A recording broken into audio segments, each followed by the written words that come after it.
moi président de la République, qu'il démissionne. C'est de la poudre de perlimpinpin. Nous avons les moyens et la volonté de nous retrouver autour de valeurs et d'objectifs communs. Hémicycle. Bonjour Yves Tréhard. Bonjour Steve, bonjour à tous. Et merci de nous rejoindre dans le Grand Journal comme tous les vendredis. Vous êtes le directeur adjoint de la rédaction du Figaro. Yves, l'agence de notation Standard & Poor's doit rendre dans la soirée un avis sur la qualité de la dette française. Fin avril, sa concurrente, l'agence Fitch, avait déjà baissé la note de la France de AA à A-. Avant d'en venir aux conséquences de ces notations, Yves, où en est la dette française, notamment par rapport à nos voisins européens ? On est un des plus mauvais élèves en Europe. On a une dette qui approche les 3 000 milliards de dollars. Ce qui est énorme, on a toujours été beaucoup plus endettés que les grands pays européens, que sont l'Allemagne, que sont les Pays-Bas. Ça s'explique par le modèle social français ? Oui, alors le modèle social français y est pour beaucoup. C'est-à-dire qu'on a un modèle social qui est évidemment très attrayant parce qu'il est très confortable. Je dirais qu'il accompagne beaucoup les Français et notamment ceux qui sont en situation délicate, ce qui n'est pas le cas dans d'autres pays. Donc ça, c'est une chose. Et la deuxième chose, c'est aussi parce qu'il y a une dépense publique qui est pas maîtrisée du tout, parce qu'on peut avoir un modèle social confortable qui accompagne bien les Français, c'est le cas depuis la Deuxième Guerre mondiale, mais il y a beaucoup de trous dans la raquette, il y a beaucoup de paniers percés, je dirais, et dans la tubulure de toutes les aides, si vous voulez, c'est comme des fuites d'eau, on perd beaucoup d'argent ici ou là dans des aides qui sont inconsidérées, pas méritées, et il faudrait revoir tout ça. C'était d'ailleurs une des promesses du président Macron en 2017 quand il est arrivé. Il disait faut peut-être pas dépenser moins, mais il faut dépenser mieux, parce que c'est ça le problème, c'est que le rapport qualité-prix de tout ça s'est considérablement dégradé. On le voit à travers les services publics, on le voit dans l'école. L'école publique, c'est une fierté française, mais il faut voir aussi que elle est de plus en plus inégalitaire, elle est de moins en moins de qualité. On l'a vu avec l'hôpital. L'hôpital, on s'est réveillé avec la crise sanitaire et on a vu que l'hôpital, ne fonctionnait pas comme elle le devait, avec des dérives. Le dérive, par exemple, ce sont les services d'urgence qui accueillent n'importe qui pour le moindre bobo, parce que notre système de santé, n'est plus au goût du jour. Il faudrait le réformer. C'est quoi le résultat de tout ça ? Et ces dépenses inconsidérées, c'est que c'est une absence de réforme. Depuis 40 ans, la France, contrairement à d'autres, n'arrive pas à se réformer, à se modifier, à se mettre à l'ordre du jour, je dirais.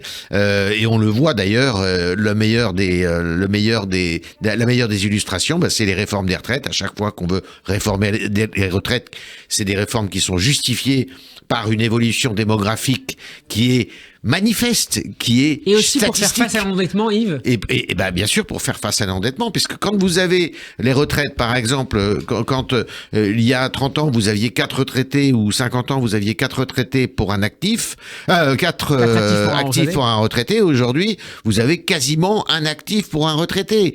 Donc, il faut évidemment changer le système pour que ce modèle puisse continuer à fonctionner. Yves Tréhard, quelles seraient les conséquences d'une dégradation de la note de la France ce soir ? Nécessairement une difficulté à emprunter sur les marchés ?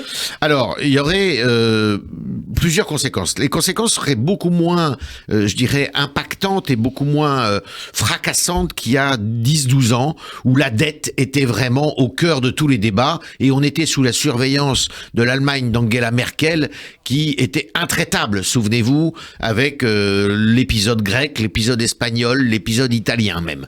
On fait partie des clubs, des pays dits du Club Med, c'est-à-dire où on se roule les pouces et on fait pas beaucoup d'efforts.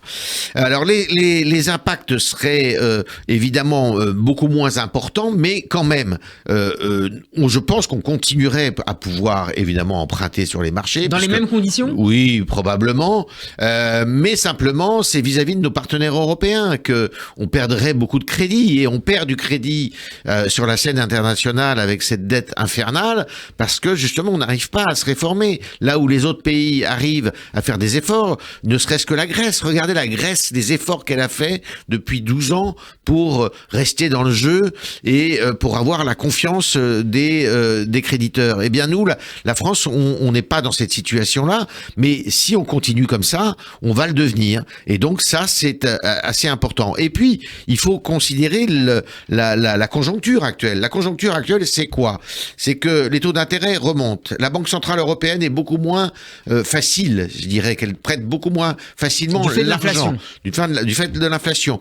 Là, il y a une conjoncture économique qui est plutôt assez pas très rose, avec un optimisme vraiment très relatif quant à l'avenir et une croissance qui est poussive maintenant, et une situation, je dirais, une instabilité géopolitique qui est quand même très forte, très violente. Donc, on n'est pas dans un contexte très rassurant, et tout ça, avoir des statistiques économiques qui sont pas à la hauteur, eh bien, ça n'engage pas, enfin, ça n'incite guère à l'optimisme. La Grèce qui a réduit son ratio de dette de 30 points depuis 2021. Politiquement maintenant, une dégradation de la note de la France contrariée certains projets de réforme d'Emmanuel Macron, notamment en matière de fiscalité. Alors, d'abord, il y a une règle que le président de la République, dont il ne veut pas se départir, c'est celui de ne pas augmenter les impôts. Parce qu'évidemment, une des facilités pour contrer et pour renflouer la dette, ça serait...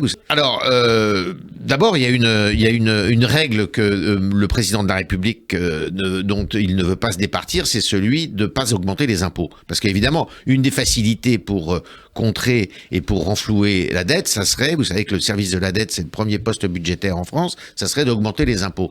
Le président de la République l'a encore répété il n'y a pas très longtemps, il ne veut pas augmenter les impôts. Donc Bruno Le Maire, de toute manière, est sur cette ligne-là. Hors de question, par exemple, de créer un ISF écologie. Ça, c'est hors de question.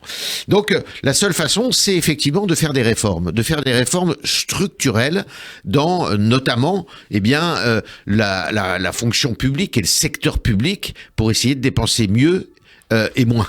Et on promet aussi une nouvelle baisse d'impôts pour les classes moyennes. Et en plus, avec une baisse d'impôts de 2 milliards d'euros pour les classes moyennes. Eh ben, c'est une promesse qu'a faite le président de la République. Si il tient sa parole, s'il veut la tenir, eh ben, il est contraint de le faire. Alors tout ça, il faut trouver évidemment des moyens de baisser la dépense par ailleurs.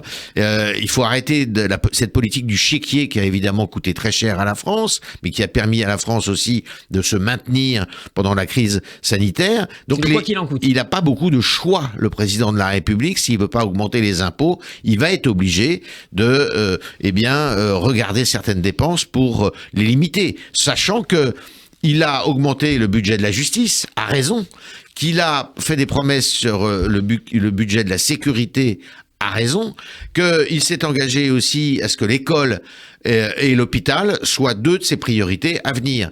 Et j'ajouterais à tout cela l'exigence qui s'est fixée, qui était l'exigence écologique. Est-ce que vous pouvez répondre à cette exigence écologique en dépensant moins? C'est pas évident, parce que, à mon avis, l'exigence écologique et une politique environnementale, au moins au début, coûte cher. Merci beaucoup Yves Tréhard d'avoir été avec nous. Je rappelle que vous êtes le directeur adjoint de la rédaction du Figaro. À vendredi prochain. Bon week-end à vous. Merci Steve. Shabbat Shalom. Radio J. Steve Nadjar.